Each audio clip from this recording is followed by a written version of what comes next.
Cari amici della finanza sul web, bentornati sul terremoto.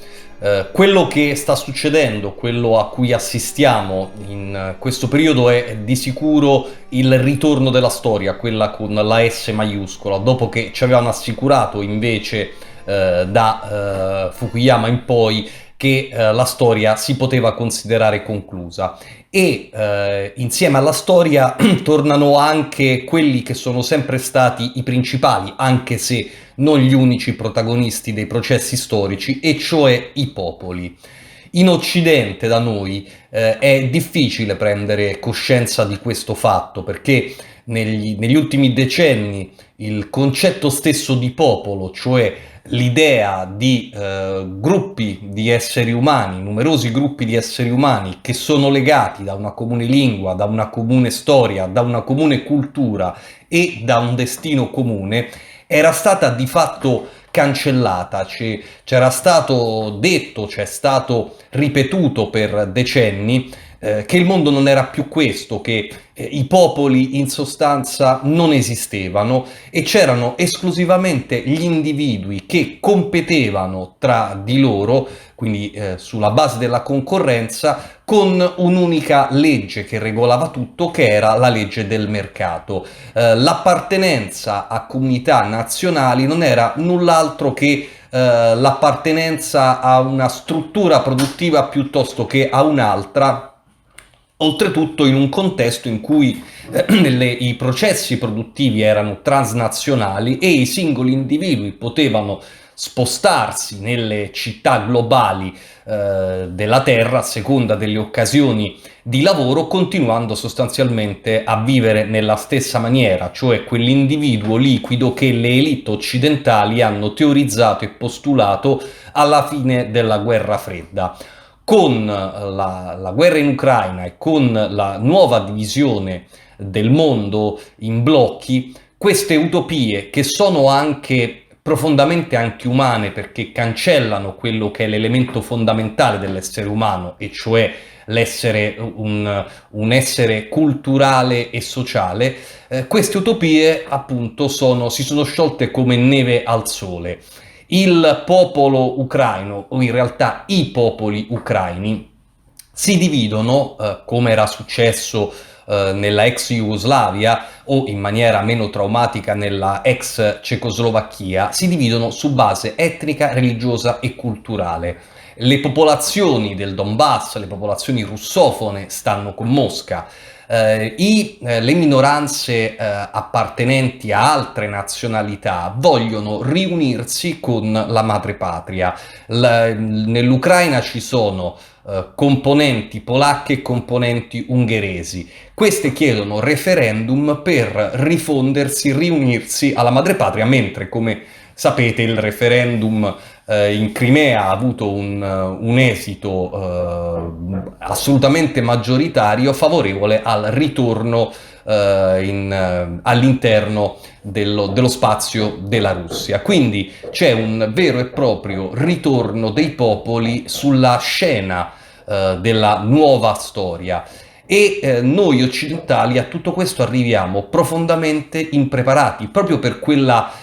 ossessione di distruggere qualunque senso di appartenenza del popolo che le elite hanno portato avanti, anche attraverso forme di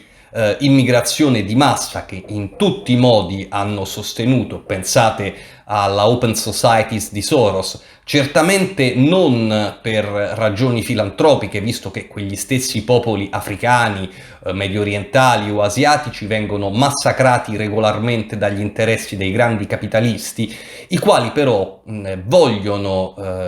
invece che gli stati divengano privi di un'identità, quindi di un popolo autenticamente identificabile, e quindi hanno avvallato in tutti i modi processi di migrazione selvaggia, ma anche tutti quegli elementi della cancel culture, cioè l'ossessione per il politicamente corretto, la lotta al razzismo in termini parossistici, per cui qualunque cosa diventa razzismo. Dietro questa ossessione di difesa delle minoranze c'è in realtà la volontà di scardinare la maggioranza, cioè di cancellare quell'idea di popolo che ha dominato la storia. Perché? Perché i popoli sono soggetti molto potenti nel momento in cui sono consapevoli della loro natura. Se tu riesci a cancellare nell'individuo il senso di appartenenza a un popolo, l'hai reso solo, isolato e completamente vulnerabile, ed è quello che è successo a noi. Quindi cerchiamo di capire qual è la situazione del popolo italiano e dove noi dovremmo guardare per il nostro futuro, avendo riacquistato l'idea che abbiamo un futuro comune, un destino comune, e che non sono le forze meccaniche dell'economia a indirizzarci da una parte o dall'altra, ma sono scelte politiche che in democrazia dovrebbero essere fatte dal popolo.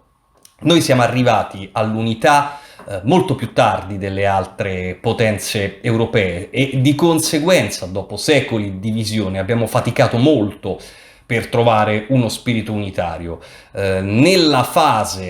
prima fase, diciamo, della storia unitaria del paese, l'Italia ha marciato in maniera molto veloce, si è creato questo senso di appartenenza nonostante secoli di divisione, e poi con l'avvento del fascismo questo è diventato addirittura un sentimento di nazionalismo. Dopo la caduta del fascismo, durante il quale, al di là di quello che si pensi di Mussolini o di quel periodo storico, ma sicuramente in quella fase l'Italia, il popolo italiano, era deciso a fare una politica di potenza, cioè a recuperare quel gap con le altre grandi potenze europee, la Francia, la Gran Bretagna, la Germania, per avere anche noi italiani un posto al sole. Dopo la caduta del fascismo, la Prima Repubblica ha continuato in una certa misura su quello stesso solco, nel senso che ha portato avanti gli interessi nazionali, ha portato avanti una politica estera che fosse mirata a creare relazioni stabili, durature e fruttuose con i vicini, in particolare i paesi della sponda sud del Mediterraneo, e si è continuato anche con la difesa, cioè si è continuato a portare avanti la difesa dell'identità popolare italiana, della nostra identità culturale, della nostra identità religiosa.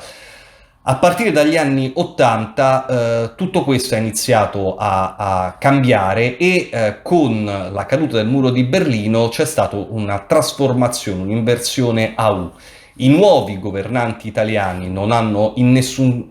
modo tenuto in considerazione gli interessi fondamentali del paese e hanno iniziato una vera e propria lotta contro la nazione italiana e contro l'identità italiana, su due basi. Da un lato la globalizzazione, l'idea di essere cittadini del mondo, l'idea appunto di accoglienza indiscriminata, senza se e senza ma, la lotta all'identità religiosa, la lotta all'identità culturale. Dall'altro, in termini invece più propriamente istituzionali, con la politica europeista che cancellava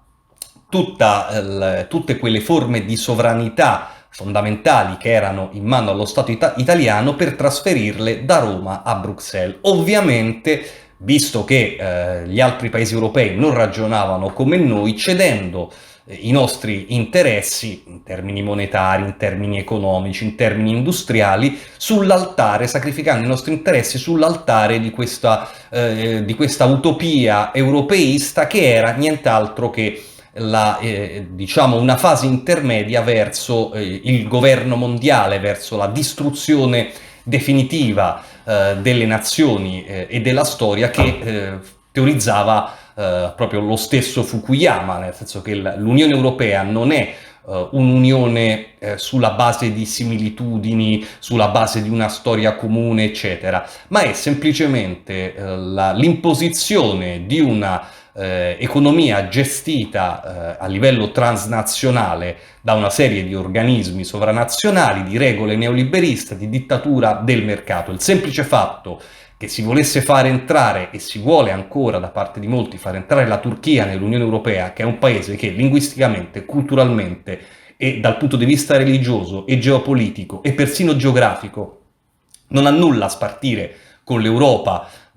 per come la intendiamo, cioè come identità europea, dimostra che l'identità da questo progetto non è proprio tenuta in considerazione. Esiste il mercato, la Turchia è un mercato, sono 90 milioni di persone e quindi deve entrare all'interno dell'Unione Europea.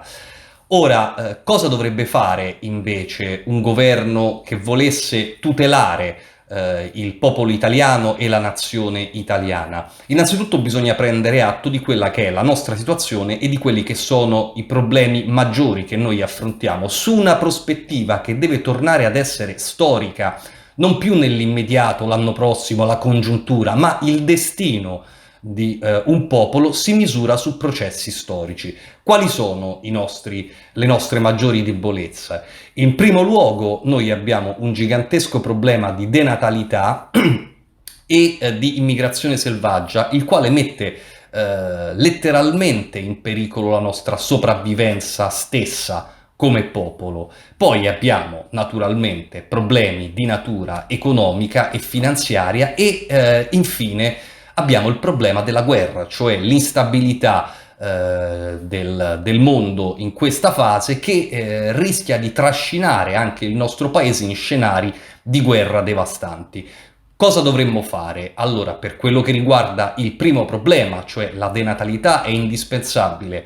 passare a una politica fortemente proattiva in senso familiare, non soltanto dal punto di vista finanziario, che ovviamente è indispensabile, perché la denatalità non dipende dal fatto che siamo poveri, noi siamo sicuramente più ricchi di come non fossimo negli anni '20, ma abbiamo un tasso di natalità bassissimo, quindi aiuti materiali certo, ma anche e soprattutto da un punto di vista filosofico e culturale va promossa la cultura della famiglia. Per quello che riguarda l'aspetto economico, che è collegato in un certo senso al primo dei nostri problemi, noi dovremmo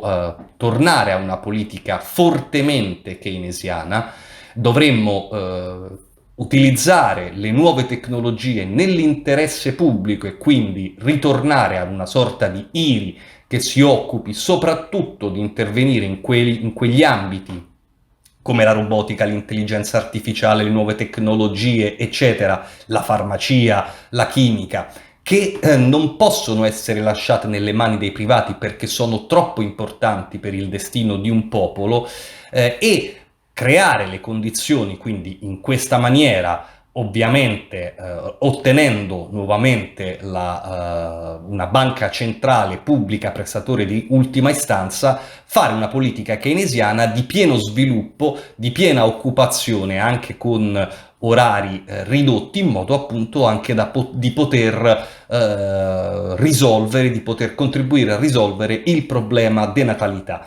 Poi, per quello che riguarda l'immigrazione, noi dovremmo fare una politica fortemente selettiva, sia nei numeri che nella provenienza, perché parte dell'ideologia che nega l'esistenza dei popoli che ci hanno imposto in questi decenni fa sì che non si possa, perché altrimenti sei razzista e discrimini,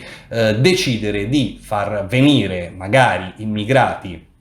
dall'Argentina piuttosto che dal Pakistan. Ovviamente, se i popoli esistono, anche l'affinità tra i popoli cambia. Noi e gli spagnoli siamo incredibilmente simili. Se in Italia arrivassero 2 milioni di spagnoli, al di là della questione della struttura economica che può o non può assorbirli nella migliore delle maniere, ma da un punto di vista culturale non ci sarebbe nessun tipo di shock. Se arrivano 2 milioni di afghani, invece la questione è completamente diversa, quindi gestione dell'immigrazione sia sui numeri che sulle provenienze, in maniera da creare una situazione che possa portare all'assimilazione,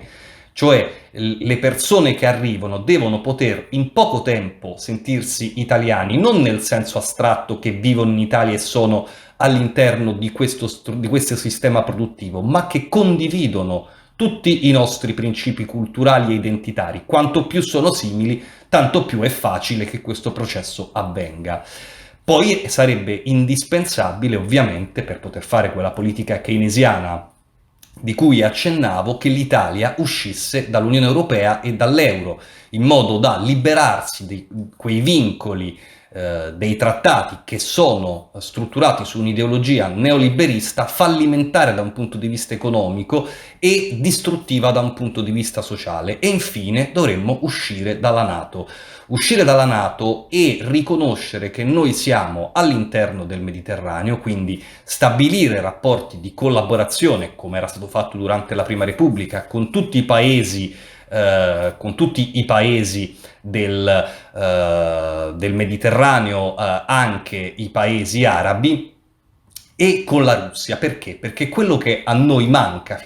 fondamentalmente dal punto di vista della capacità produttiva sono le risorse energetiche e in parte le risorse agricole. Per quello che riguarda le risorse agricole, per buona parte noi possiamo riconvertire il territorio per produrre di più e meglio, ma le risorse energetiche sono legate ai nostri rapporti con gli arabi e con i russi. Siccome noi siamo un grande paese produttore, noi potremmo avere un rapporto di buon vicinato in cui noi diamo a questi altri paesi i prodotti finiti, una parte dei prodotti, della enorme quantità di prodotti finiti che possiamo produrre, e in cambio abbiamo energia, in un rapporto di collaborazione e di mutuo interesse, di interesse reciproco. Naturalmente per fare tutto questo serve una classe politica completamente nuova e che abbia il coraggio di mettersi contro a coloro che oggi occupano il nostro paese, che non sono i russi, sono gli americani, perché noi abbiamo le basi non dei russi ma degli americani, e che controllano la nostra politica, cioè una volta presa coscienza di essere un popolo e di avere un destino comune, dobbiamo anche riprenderci le chiavi di casa, perché adesso non le abbiamo in mano noi.